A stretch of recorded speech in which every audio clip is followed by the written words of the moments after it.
जो घटना हुई है वहां, जो शहीद हुए टूरिस्ट, बहुत दुखद है। जो तस्वीरें आ रही हैं, जो वीडियो आ रहे हैं, ऐसी घटना की हम लोग निंदा करते हैं।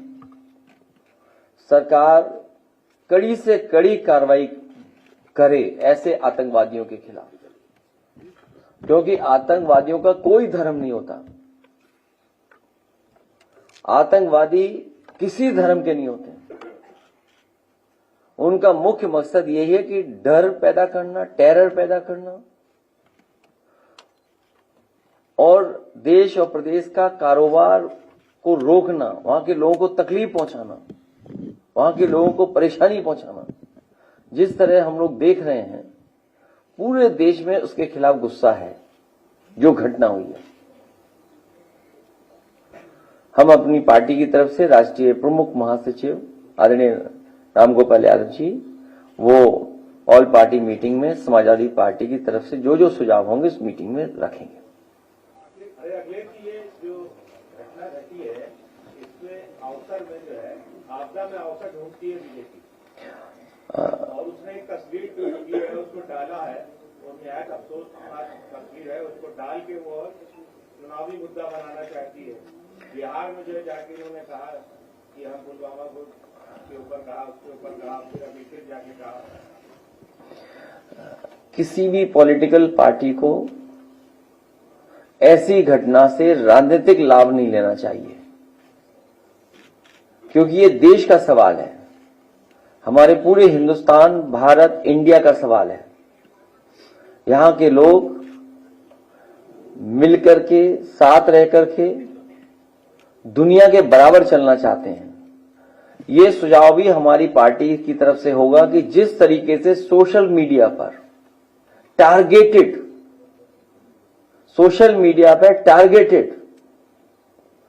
और एनिमेशन के साथ साथ पॉलिटिकल पार्टी के लीडर्स भी कि समाज में कैसे जहर घोलें या किसी लीडर के बारे में कितना गलत कह सकते हैं या तस्वीरें बनाने की बात, अगर वो भी चल रहा है तो ये भारत सरकार की जिम्मेदारी है कि ऐसी चीजों को रोका जाए।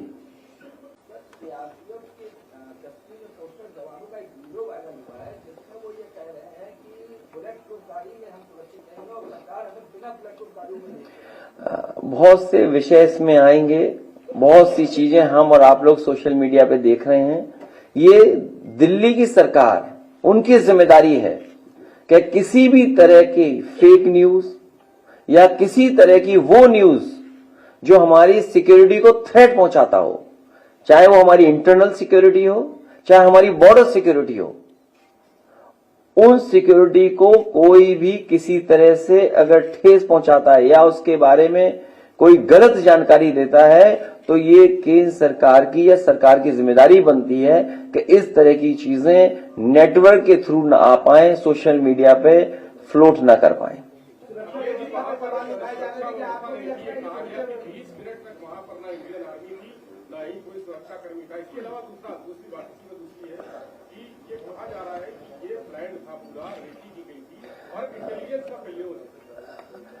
क्योंकि बहुत से विषय, बहुत सी बातें जिस समय घटना हुई उसके बाद मैंने अपनी पार्टी की तरफ से पूरी जो मैं कह सकता था, जो मेरी जानकारी थी या जो मेरा पक्ष था, वो मैंने बाकायदा प्रेस नोट के माध्यम से आप तक पहुंचाया था। वो सब बातें जो आप पूछ रहे हो वो उस प्रेस के नोट के माध्यम से आप तक पहुंची हैं। जो सवाल आप पूछ रहे हैं वो उसके अंदर जवाब है, क्योंकि उस समय ऑल पार्टी मीटिंग नहीं बुलाई गई थी, इसलिए एज ए पॉलिटिकल पार्टी हम लोगों को अपना पक्ष रखना था। उस समय हम लोगों ने जानकारी दी थी। अब क्योंकि मीटिंग होगी, ऑल पार्टी मीटिंग में हम अपने सुझाव देंगे, इसीलिए मैंने कहा कि ये जो सवाल उठ रहे हैं या हम लोगों को और जानकारी जो मिल रही है, उन सबको हम लोग ऑल पार्टी मीटिंग में रखेंगे।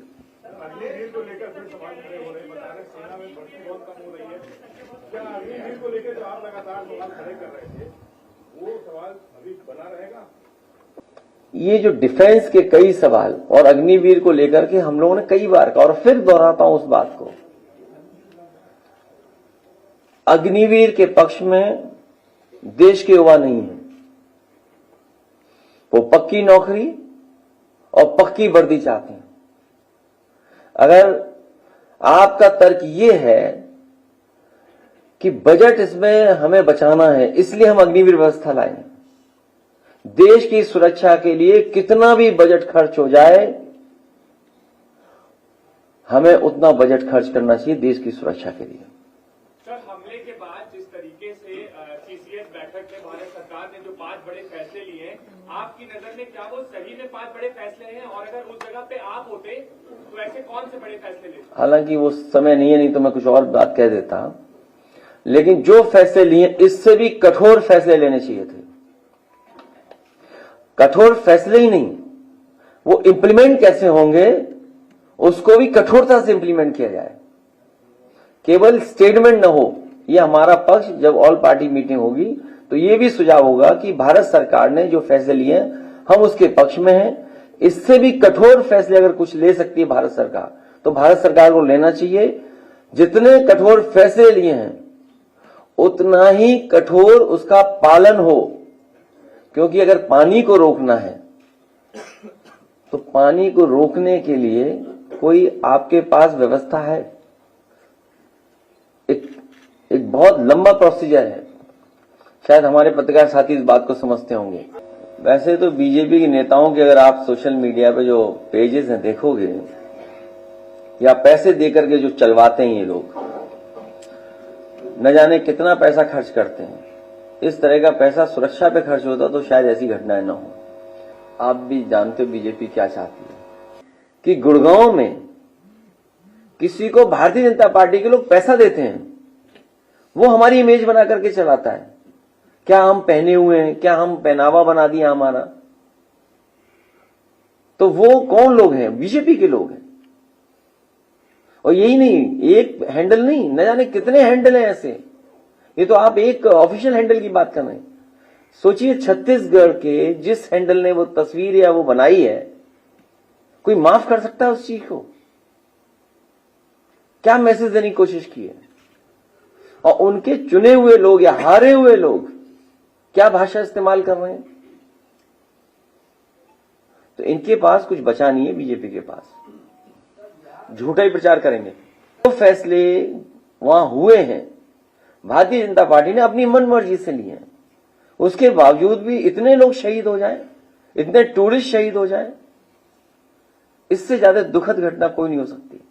और जिन्होंने अपने परिवार के सदस्यों को खोया है, अब वो कभी वापस नहीं आएंगे। वो खो दिया तो अब हमारे से वो दूर चले गए। तो इसका जवाब भारतीय जनता पार्टी के पास नहीं है। सर, बंगाल में एक वीडियो सामने आया,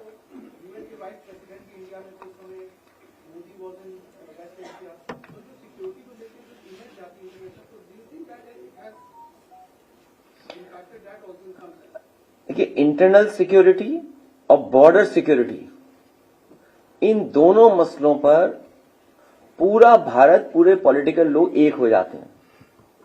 टेररिस्ट का सवाल हो, पूरा देश सरकार के साथ खड़ा होता है। तो आखिरकार जिम्मेदारी तो सरकार की थी। और पूर्व में भी ऐसी घटनाएं हो चुकी हैं, उन घटनाओं से क्यों नहीं सबक सीखा सरकार ने? पूर्व में भी सिक्योरिटी लैप्सेस हुए, पूर्व में भी इंटेलिजेंस फेलियर हुआ है, पूर्व में भी बड़ी बड़ी घटना हुई हैं चुनाव से पहले। उन घटनाओं से सबक क्यों नहीं सीखा? और दुनिया में अगर इस तरह का संदेश जाएगा तो स्वाभाविक है भारत की छवि खराब होगी। इसीलिए आपने देखा नहीं किसी मीडिया के एक रिपोर्टर के साथ क्या व्यवहार हुआ है। वो इसलिए व्यवहार हुआ है क्योंकि पिछले कितने वर्षों से आप क्या गा रहे हो, क्या सुना रहे हो। आप सच्चे पत्रकार नहीं बचे हो। अगर सच्चे पत्रकार आप लोग बन जाएंगे, उस दिन देश की सुरक्षा और मजबूत हो जाएगी।